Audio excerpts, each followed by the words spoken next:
अस्सलाम वालेकुम दोस्तों, आज की इस वीडियो में खुश आमदीद। और आप देख रहे हैं मेरा अपना यूट्यूब चैनल अपना खान। तो इस वीडियो में हम जैसे मैंने एक वीडियो बनाई थी, जिस वीडियो का लिंक आपको इस वीडियो की डिस्क्रिप्शन में मिल जाएगा। ठीक है, आप ऊपर आई बटन पर क्लिक करके भी इस वीडियो को रन कर सकते हैं, जिसमें मैंने आपको बताया था C++ के ऊपर। अगर आपने प्रोग्रामिंग सीखना है तो ये बेसिक ट्यूटोरियल है C++ का।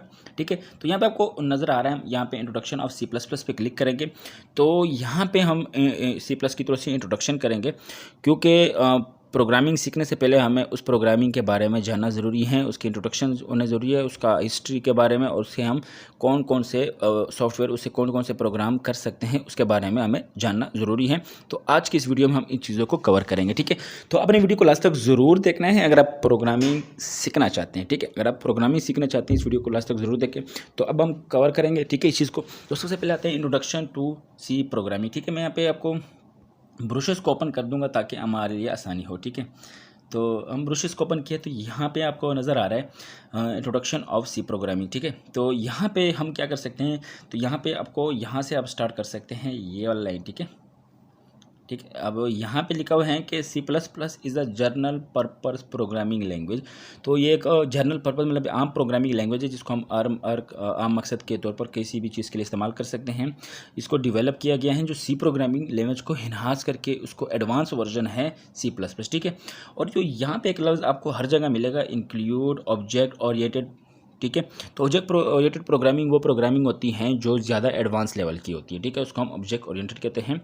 तो यहाँ पे एक और चीज़ आपने याद रखना है कि C++ is multi level language, rendering it advance of programming low level and high level application. ठीक है, इसमें हम गेम्स बना सकते हैं, graphical user interface, desktop apps भी हम जो है ना बना सकते हैं। किसके ज़रिए बना सकते हैं? C++ के ज़रिए। ठीक है, तो यहाँ पे कुछ उसकी चीज़ें हैं कि ये सिंपल हैं, मशीन इंडिपेंडेंस से होती हैं, मतलब प्लेटफॉर्म ये जो है ना आप कह सकते हैं कि मशीन इंडिपेंडेंस हैं, बल्कि कुछ प्लेटफॉर्म के ऊपर ये डिपेंड करते हैं कि उसके अलावा किसी और जगह हम इसको रन नहीं कर सकते हैं।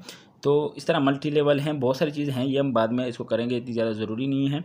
तो बस इसके हवाले से यहाँ पे आप यहाँ देख सकते हैं एप्लीकेशन ऑफ C++। ये बहुत ज़्यादा ज़रूरी है कि हम C++ के से हम कौन सी प्रोग्रामिंग कर सकते हैं।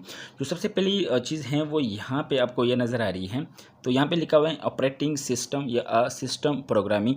जो ऑपरेटिंग सिस्टम होता है इसको हम बोलते हैं, कह सकते हैं कि हमारी जो विंडो है वो एक ऑपरेटिंग सिस्टम है जो हमारे पूरे कंप्यूटर को ऑपरेट कर रहा होता है। ठीक है, ऑपरेट करना, तो वो इस तरह का कोई भी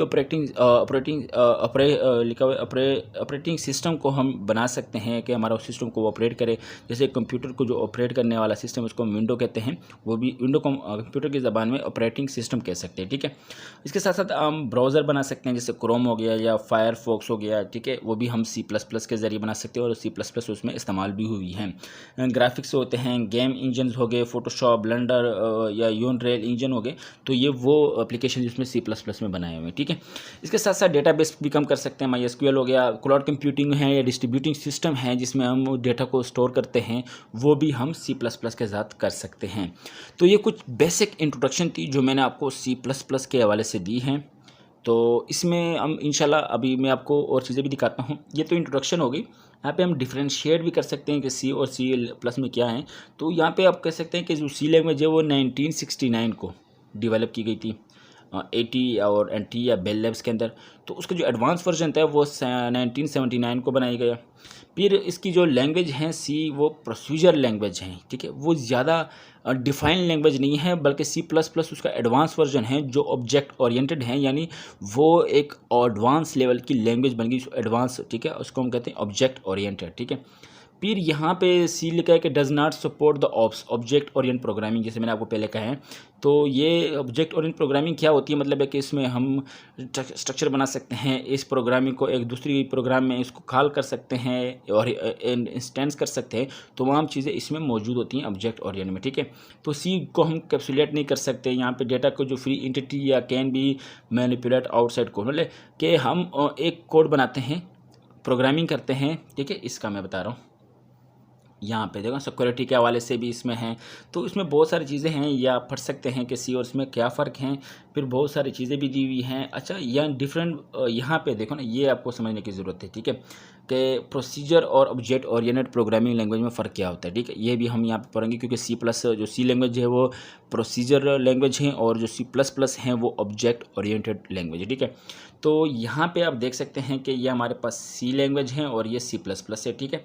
तो इन फोकस ऑन प्रोसीजर, कि वो उस प्रोसीजर के ऊपर फोकस करते हैं, जो हमने हिदायत दी होती है सिर्फ उसी को वो फोकस करती हैं।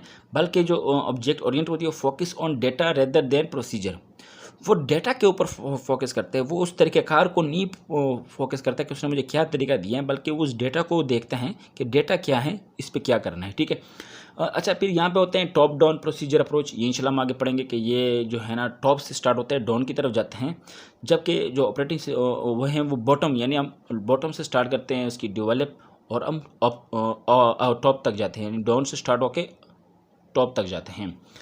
इसके साथ साथ लार्ज प्रोग्राम्स होते हैं, इसमें फिर दूसरे में लिखा है कि प्रोग्राम को हम डिकम्पोज कर सकते हैं, छोटे साइज़ में डिवाइड का कम कर सकते हैं। फिर यहाँ पे एसएस मॉड्यूल हैं कि हम किसी भी एक प्रोग्रामिंग करते हैं, फिर दूसरा मॉड्यूल बनाते हैं, उसमें फिर वही प्रोग्रामिंग हमें करनी पड़ती हैं। तो जो सी प्लस प्लस में क्या होता है कि बस वो एक कोडिंग किए हैं, उस तरह की कोडिंग हमें कोई और जगह ज़रूरत पड़ती है तो हमें उसको करनी नहीं पड़ती, बल्कि उसको हम कॉल कर लेते हैं, ठीक है। कॉल जब ज़रूरत होती है फ़लाँ कोड को हमें दोबारा कॉल करना पड़ता है, सिर्फ एक लाइन लिखना पड़ता है ताकि दोबारा उसको कॉल ना करना पड़े। तो ये इसमें कोई डिफरेंस है, आप यहाँ स्क्रीन में देख सकते हैं। तो इसको एक दफ़ा आप रीड भी कर सकते हो, उसको स्क्रीनशॉट लेके आप उसको स्टडी भी कर सकते हो। ये सी प्लस प्लस की थोड़ी सी जो है ना, आप कह सकते हैं कि ऊपर ऊपर की मैं थोड़ी सी चीज़ें बता रहा हूँ, ताकि आपको थोड़ा सा सी प्लस प्लस के बैकग्राउंड के ऊपर पता चल सके कि ये असल में क्या लैंग्वेज है, ठीक है। तो अब यहाँ पे प्रोग्रामिंग अप्रोच की मैं बात करता हूँ, तो ये आपको पास जानना बहुत ज़रूरी है। हमारे पास दो किस्म के अप्रोच होते हैं, टॉप डाउन अप्रोच और तीसरा है बॉटम अप अप्रोच, ठीक है। तो अपने ये याद रखना है कि इन टॉप डाउन अप्रोच क्या होते हैं, मैं आपको अंग्रेज़ी में यहाँ पे पढ़ के फिर उसको उर्दू में ट्रांसलेट करता हूँ कि in this approach a large object divide into a small programs and this program are known as module, ठीक है। कि इस अप्रोच में लार्ज प्रोजेक्ट को डिवाइड किया जाता है छोटे छोटे प्रोग्राम्स में, और इस प्रोग्राम्स को हम मॉड्यूल कहते हैं, छोटे छोटे पार्ट्स को, ठीक है। फिर यहाँ पे क्या होता है, द बेसिक टास्क, यहाँ से आप देख सकते हैं, ठीक है, ये वाली line, the basic task of top down approach is to divide the problem into task and then divide task into smaller sub task and so on. यहाँ पे क्या होता है कि हमारे पास एक बहुत बड़ा एप्लीकेशन होता है, इसको हम डिवाइड करते हैं छोटे पार्ट्स में, फिर उन पार्ट्स को मज़ीद छोटे पार्ट्स में, ताकि हम उस छोटे छोटे पार्ट्स को हल करें, उसको प्रोग्रामिंग करें, फिर उस पार्ट्स को जोड़ दें, ठीक है। तो उन पार्ट्स को जो जोड़ने का तरीका है वो टॉप से स्टार्ट करते हैं, डाउन की नीचे की तरफ जाते हैं।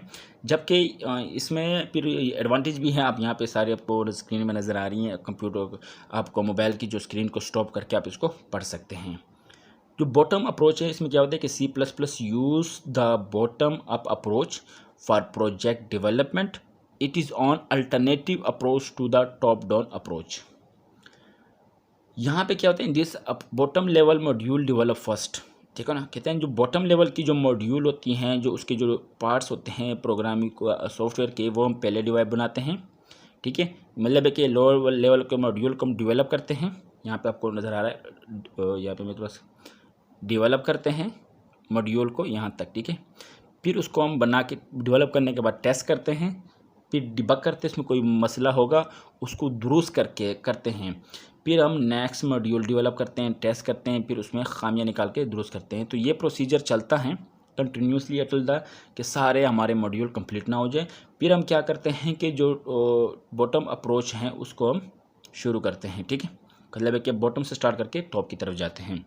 तो ये हमारे पास दो अप्रोच होते हैं जो हमने इस्तेमाल, अब कोई भी एक कर सकते हैं, इसमें कोई ज़रूरी नहीं है आप बॉटम अप के आपने कहाँ से स्टार्ट करना है। तो यहाँ तक इंशाल्लाह हमारी कैरेक्टर्स ऑफ ओप्स हो गया, ठीक है, कि इसका फ़ायदा क्या है, क्या किस चीज़ के लिए हम इस्तेमाल कर सकते हैं। तो ये हमारी, अच्छा हम यहाँ पे फिर शुरू करेंगे यहाँ से, ठीक है। हमारे पास ऑपरेटर आ जाएंगे इंशाल्लाह।